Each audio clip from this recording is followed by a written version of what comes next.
Hello and welcome again to River Valley Farm. Things go on and what have you, but anyway, we're back. So last time I ran the bearing or ran the number off of this pilot bearing and figured I would get a sealed bearing. Figured this one was just bad and the seals had peeled out of it and were gone. But anyway, this number is not for a sealed bearing. The 3304, not a sealed bearing. So anyway, I took that bearing with me to the store, parts store down to Napa, and was hoping for a sealed bearing and didn't get one. So then we had to order a sealed bearing based off dimensions rather than by part number. Or actually, I looked up the part number online and came up with that. So, you know, we went from a $20 bearing to a $50 bearing, but hey, at least it's got some lube in it, so maybe it'll work better, right? Part number on this one is a 276304.2RSR. So we have that, which is good. And then let's see, we got to block that up so it's square, and I want to clean out the bell housing, obviously, because, well, it's just plain nasty in there, right? First, though, let's see if our bearing will even seat in the center of the flywheel, because we may well have to have a flywheel worked on. I don't know. There's no, anyway, just doesn't seem real promising since the other one fell out, basically.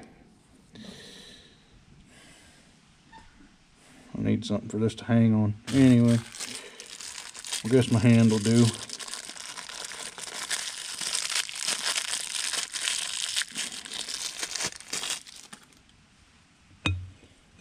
Ew.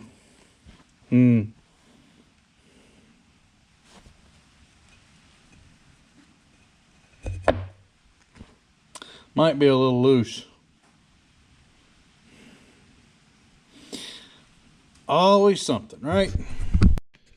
So just for posterity's sake, the new bearing falls through, but what about the old one?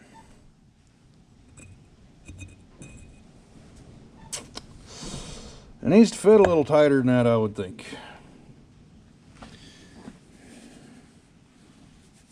I don't have, what do I have? I have calipers somewhere.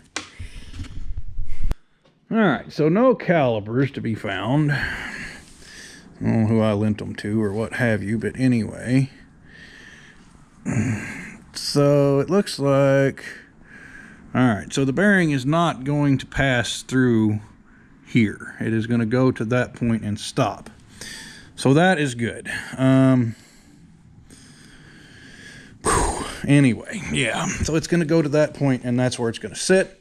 That's good news. That means it can be that easy to move, and that's probably really a good thing. You know, if you're familiar at all with any type of, well, like say a semi truck, clutches, pilot bearings, flywheels and pilot bearings and stuff, they fit pretty tight. Matter of fact, most things, they fit pretty tight. Let's not forget this is 1955. Maybe it was a little different back then. So, we're going to go with that's okay. I don't feel any slop, side to side motion in it.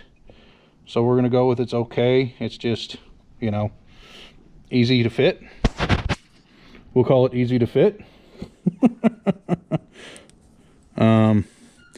So I took my lovely wire wheel here and polished the clutch surface anyway, and look, without all the old clutch material on there, it looks way better than what it did. So that's good. We're going to go with that's okay also. I'll end up doing the same thing to the pressure plate, but anyway, that's for another step. I'm going to look up and see how much a flywheel ring gear is. They probably aren't that terribly expensive, but with the way things are right now, who really knows what it's going to cost or how long it's going to take to get it, if they're even available. So let me do that, because I found somewhere, yeah, what would appear to be a part number. That right there, I think that should be a part number. If I can get the light in the right spot and you in the right spot. Yeah, that. Okay, so you know, they have them from like, I don't know, well, I've found them from $30 all the way up to like to 180. So, you know, they're out there, they're available.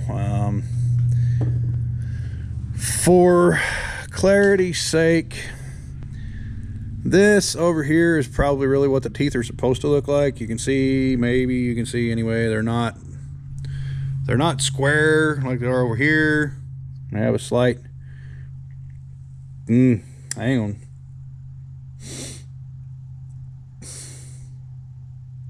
Okay, I guess that sneeze ain't coming after all. They have a slight chamfer to them. I think I can get away with just rotating the ring gear. You know, we need to mark it and then like rotate it 90 degrees. Yeah, that'd probably be the best thing to do, would be mark it, rotate it 90 degrees, and then put it back on. Or well, that's not the best thing to do. The best thing to do would be replace it, but replacing it costs money, and well, that stuff don't grow on trees for me any more than it does anybody else. So, yeah. So I think that's probably what I'm going to do. I've already got more into this little deal here than I really wanted to, because, you know, this bearing was 50 bucks. So, yeah. It is what it is, costs what it costs, blah, blah, blah, blah, blah, right? So anyway, I'm gonna work on getting that ring gear off of there. We should just be able to set that up on something on the bench, take a punch and just kind of work it around and around and around to get it off. And then we'll probably have to warm it up a little bit so we can get it back on. But as far as that goes, it'd probably be best to warm it up to get it off of there. So let me find something to set it on, and then we may well take it out to the truck and torch it, warm it up a little bit. You don't have to heat them much, but a little bit. Excuse me, and then they will slide right off. But first, we got to mark it. Don't want to forget to do that. We might put it back where we had it. All right, I want to do my light. There it is right there. So, made a mark here.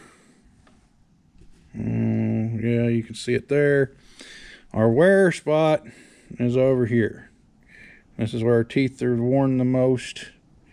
Okay, so what I'm going to do is I'm going to take this and we're going to rotate the ring this way.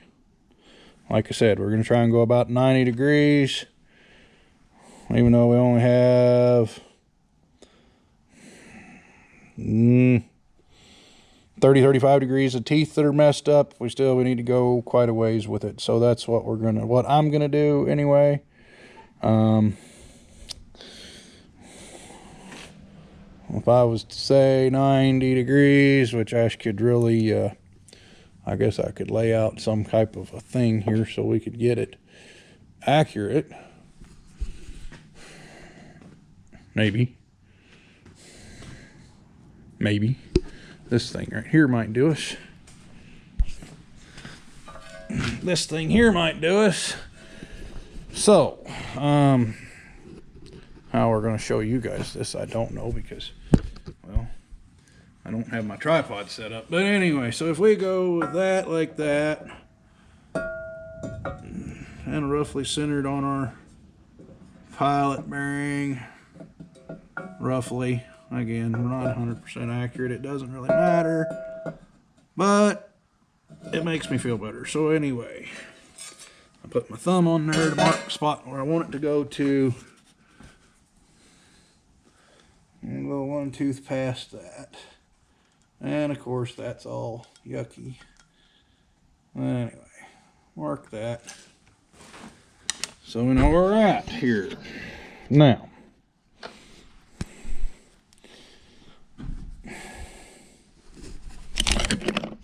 try not to set anything, try not to break anything with it when we put it down. It's not that heavy, but it still tears stuff up if you threw it down there the wrong way. So, that's the tooth, and we want to go that way with it. So, yeah. Next up, I need to find something that I can set this up on. That'll sit inside here, be solid, so then we can heat this up. And, you know, if we heat it right, it should theoretically just fall off and we not have to beat on it at all. And then when we slurn it, or, you know, turn it, set it up on here, warm it again, and it, in theory, should just fall on there without having to beat on it. But I bet we're going to have to hit it a couple times anyway. So, pause. Plans change. Somebody's got to go to the grocery store, and the wife doesn't feel very good, so I guess until later on, we'll stop here and try again later or another day. Alright, we're back. I haven't messed with that. I'm cleaning on the bell housing because it is windier than crap outside and I don't feel like being out in it. So,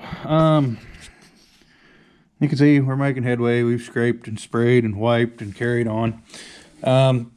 Someone mentioned I should tip it over and check for leaks. Well, I don't really need to check. There's a leak in the section back here where the hydraulic, well, not where the hydraulic pump is, but where it used to be. On the H's and the M's and stuff. These are right there on the side of the engine, obviously. So, yay, fun for me. We get to do a little bit more investigation here. But